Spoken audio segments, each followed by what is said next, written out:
Do you want to have the best wrestling season of your life? We are 4 weeks away, and I have 5 tips that could transform your wrestling, if you're tough enough to do all 5. Let's jump right into it. Number 1 is sleep. High school wrestlers need 8 to 9 hours of sleep per night to function at your best. This is one of the most underutilized areas for all high school athletes. If you're getting your sleep, you're going to feel better, you're going to eat better, you're going to practice better, and you're going to perform better.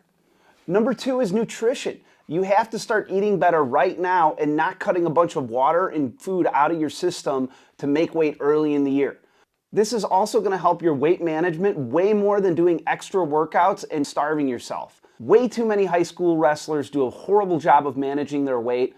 They come up early in the season and they focus on cutting out all the food and water out of their body, and they feel like crap early on in the year. I see it every single year where wrestlers crash diet like this, and it ruins the sport for them and puts them in a horrible mood, and sometimes they even end up quitting. What you should start doing right now is cutting out all of the bad food as much as you can. Things like pizza, soda, chips, burgers, all that stuff that you know is bad for you. Start cutting those things out now and start adding in replacements like water, chicken, beef, fish, and fowl that are going to build up your body, allow you to help cut weight. The other major thing that a lot of high school kids forget about is eating fruits and vegetables, which are going to give you a ton of micronutrients to help you compete your best. The next 3 tips are just as important, and they're going to supplement your actual wrestling training. But before we get into those, if you like this video, please give it a thumbs up, subscribe, and click the bell for notifications, as it's going to allow you to get a lot more wrestling content. Number 3 is journaling. You should be writing down every day a short journal, just a couple sentences about how your training went for that day. You should be writing about the things that you felt went really well in your training, but you should also be writing about things that you felt did not go very well. This is going to help you identify your strengths and weaknesses and where you need to improve. This is going to take us right into number 2. Number 2, you should create an action plan for your training. You're going to pick out 2 or 3 areas that you'd like to improve in. This could be anything from conditioning to specific techniques to even strength training. To create a great action plan, all you have to do is make a template for how you want your workouts to go over the next couple of weeks. And if your workouts are being dictated to you by a club coach or another coach in some way, that's no problem.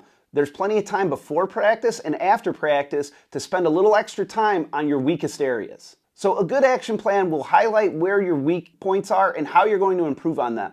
So one thing might be that you have a really good single leg, but your high crotch needs some work and you're not able to score with it. So for 10 minutes after practice, I'm just going to work on my high crotch once a week, 10 extra minutes on my high crotch. And then when I go live, I'm only going to try to use my high crotch to get a takedown. I'm going to try to avoid using my single because I already know my single is my best attack.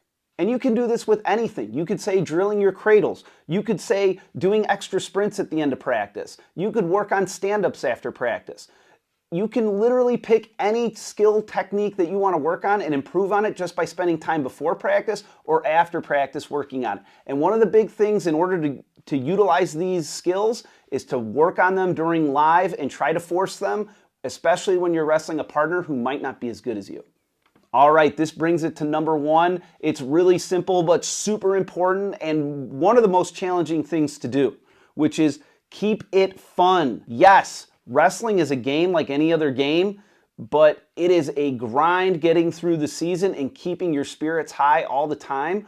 So what you want to do is find ways to keep it fun for you all year long. One thing you can do is start planning for that now. When you know you're going to get into a lull in late December or January and not be feeling your best, when it's cold and dark outside all the time, come up with some games, come up with some ideas that you can do on those days when you're really not feeling your best to keep your spirits high.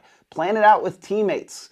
Come up with a game day or a pool day, or plan an activity with your team to go out and do something where you guys can go have fun and maybe get off the mat, maybe not, but keep it fun. Keep your spirits high. It's going to pay off at the end of the year. I promise you that.